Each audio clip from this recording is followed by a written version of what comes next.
Ελληνική πραγματικότητα συνέχεια, χαμός. Μετά μου λένε γιατί βρίζω. Τι να μην βρίσω και τι να ρημάξω. Ένας Λέβητας εδώ πέρα, πώς το λένε, μαντεμένιος. Από πίσω μεριά είναι η σόμπα υδραυλική. Τραβήξαμε παροχή, έτοιμοι να συνδεθούμε εδώ πέρα. Πάω να ψάξω για βάνα καίνωσης. Δεν βρίσκω πουθενά βάνα καίνωσης. Δηλαδή, μη χέσω γάμο την τρέλα μου γάμο μέσα. Μετά με λέτε να μην βρίζω. Μια κατάσταση τραγική. Έκαιγε τάντερά του ο άνθρωπος από πετρέλαιο, νευρίασε και το γυρνάει τώρα στο ξύλο. Πολλές φορές ξεκινάμε να κάνουμε μια διαδικασία, γιατί δεν μας, όχι και με πολύ πετρέλαιο, απλά και με πετρέλαιο και δεν ζεσθενόμαστε. Εκεί είναι η διαφορά. Εδώ υπάρχει ένα λεβιτοστάσιο το οποίο έγινε πριν, να μην πω πόσα χρόνια, ούτε ξέρω κι εγώ. Ένα δοχείο διαστολής το οποίο φυσικά ποτέ δεν ελέγχεται και δεν μετρήθηκε, και τώρα που το έριξα μια ματιά είναι φυσικά και είναι τζούφιο.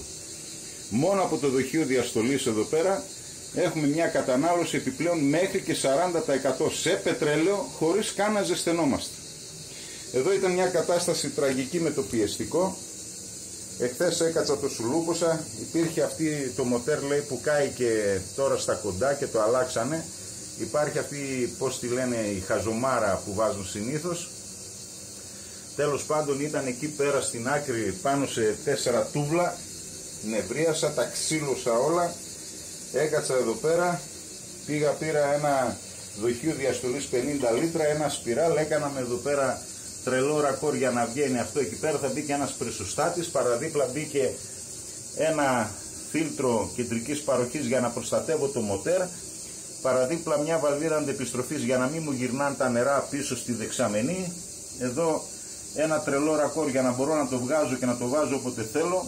Το πήγα μέχρι εκεί πέρα που έρχεται η παροχή από τη δεξαμενή, γιατί εδώ είμαστε στο νησί και παίρνουμε απογεώτρηση και γεμίζουμε σε δεξαμενή και μετά δίνουμε στο σπίτι. Κάτι καλαμπαλίκια εδώ πέρα παντού, του μπόραμα κι Άγιος ο Θεός. Τα σημάζεψα λίγο εδώ.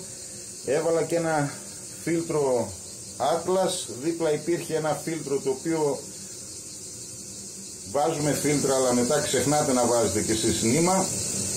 Από κάτω θα το βάλω συνεμπλοκ τώρα το δοχείο. Ένα σημαζεματάκι, Λέβητας πετρελαίου, ελληνική πραγματικότητα. Μην μου λέτε ιστορίες, δεν ξέρω εσείς σε τι λεβιτοστάσια πάτε και μπαίνετε και μετά με βάζετε χέρι εμένα. Φυσικά, φίλε μου Φραγκίσκο, ούτε λόγος για πυροσβεστήρα. Βέβαια, με το που το είπα στον άνθρωπο, με λέει ή θα βάλουμε πυροσβεστήρα, αλλά εγώ μάλλον δεν πρόκειται πετρέλαιο να ξανανάψω, είμαι μέσα στα νεύρα. Εδώ πέρα έρχονται οι δύο παροχές ζεστά κρύα από τον ηλιακό. Προηγουμένως, με το που έκοψα τα νερά, εχθές μάλλον, για να κάνω δουλειές, κατευθείαν με έφερε ζεστά νερά χρήσης από την παροχή του κρύου που πάει στο ηλιακό. Αυτό σημαίνει ότι ο ηλιακός μας έχει χαλάσει η βαλβίδα αντεπιστροφής, αυτή η χαζομάρα που βάζουμε συνήθως πάνω εκεί στα ηλιακά. Χάλασε και μου γυρνούσε τα ζεστά νερά από την παροχή του κρύου. Βέβαια ο ηλιακός είναι 200 λίτρα, είναι τριπλής ενεργείας. Εννοείται ότι ντεμέκι ζεσταίνει και με το καλοριφέρ το καλοκαίρι. Θα δείξουμε εκεί πέρα πως έχουν γίνει μέσα σε 2 χρόνια αυτά οι μονώσεις, έχουν γίνει παρτάλια από τον ήλιο. Και το κερασάκι στην τούρτα, έτσι για να μαθαίνουμε κι εμείς από την ελληνική πραγματικότητα. Εδώ είναι η παροχή που πηγαίνει στον ηλιακό πάνω τα ζεστά νερά για να ζεσταίνει τη σερμπαντίνα.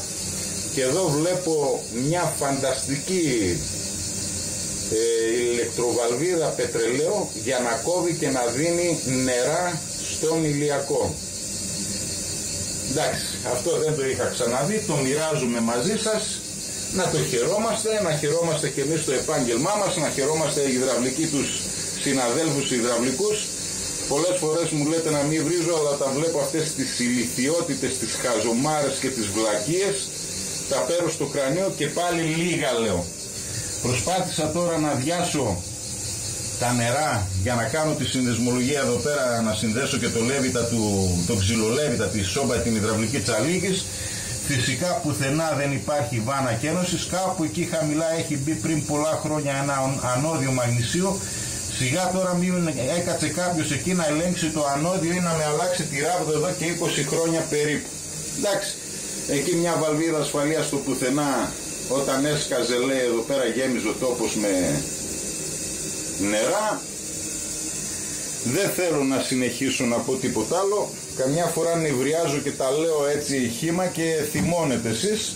Αυτούς τους υδραυλικούς, αυτά τα καραγκιοζηλίκια που βλέπω και παρουσιάζω συνέχεια, να τους βάλετε στα δικά σας τα σπίτια. Έτσι. Ο κόσμος πρέπει να ενημερωθεί, να μάθει τουλάχιστον ποια είναι η σωστή δουλειά, πώς πρέπει να γίνεται, και αυτό δεν θα το πω εγώ, γιατί πολλές φορές λέω το δικό μου το σκεπτικό και το μοιράζομαι μαζί σας. Από εκεί και πέρα, αν είναι σωστό ή λάθος, αυτό είναι μια άλλη πονεμένη ιστορία. Έτσι. Ο κόσμος πρέπει να ενημερωθεί, πρέπει να μάθει, να ξεχωρίζει τον καλό τον μάστορα με τον καραγκιόζη, και από εκεί και πέρα να ξέρει να εκτιμήσει τη δουλειά. Αυτά εδώ τα καραγκιοζηλίκια τώρα εδώ, τουμποράματα, τα οποία τα τουμποράματα, όπως έχω πει πολλές φορές, δεν είναι όλα τα τουμποράματα ίδια, δεν κάνουν την ίδια δουλειά. Έχει τουμποράμα για νερό χρήσης, για ζεστό, για πόσιμο, για χίλια δυο. Ο υδραυλικός συνήθως παίρνει μια κουλούρα και αρχίζει και κοπανάει αλίπητα ό,τι έχει στα χέρια του. Εντάξει, αυτά τα λίγα προς το παρόν.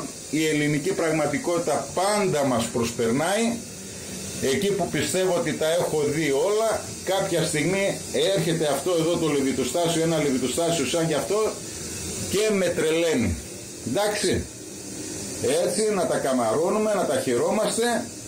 9 στα 10 λεβιτοστάσια που μπαίνω έχουν αυτή την κατάσταση, και μη μου λέτε τώρα, πέστε μου και για κανονισμό, πες μου Φραγκίσκο εσύ για κανονισμό, πες μου πού πρέπει να είναι η δεξαμενή, γιατί να είναι, πώς να είναι, με ποιο να είναι, αγκαλιά κτλ.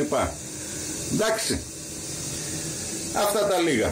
Θα συνεχίσουμε δρυμύτεροι. Βέβαια αυτός ο Λέβιτας πλέον θα πάει στην άκρη. Είπε ο άνθρωπος, είμαι αγανακτισμένος, ό,τι και να μου τον κάνεις, εγώ δεν πρόκειται να τον ανάψω, απλά εγώ τώρα πρέπει να το συνδέσω, να είναι stand-by, αφού τον έχει το Λέβιτα του πετρελαίου. Ίσως κάποια στιγμή με αυτά τα κοπρόσκυλα μπορεί να πέσει η τιμή του πετρελαίου και να σταματήσει ο κόσμος να ταλαιπωρείται με τα ξύλα, με τα πέλετ και όλα αυτά, γιατί τουλάχιστον στην περιοχή εδώ πέρα ο βασιλιάς είναι το πετρέλαιο. Πολλές φορές συζητάμε με τα παιδιά και μου λέει ο άλλος, ο βασιλιάς στη θέρμανση είναι το αέριο. Εντάξει, το αέριο είναι καλό όπου υπάρχει στις πόλεις, είναι ευκολία, είναι καθαριότητα, ναι, συμφωνώ.